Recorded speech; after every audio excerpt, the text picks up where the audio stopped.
Periyakulam, Kallukuzhi, கேம்பட்டி colony, இவர்கள் இந்த மக்கள் யார் என்று எனக்கு தெரியும். அவர்கள் உணர்வு பூர்வமானவர்கள். இந்த தொகுதிகளில் நான் நடந்து செல்லாத வீதி இல்லை என்று சொன்னால் மிகையாகாது.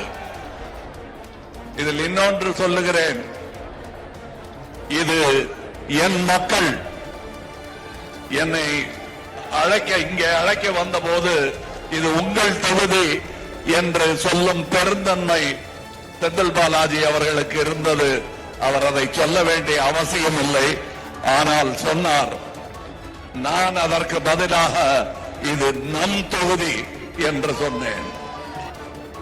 ஒரு பைசா கூட வாங்காம 51,481 ஓட்டுகள் எனக்காக போட்டார்கள் இந்த மக்கள்.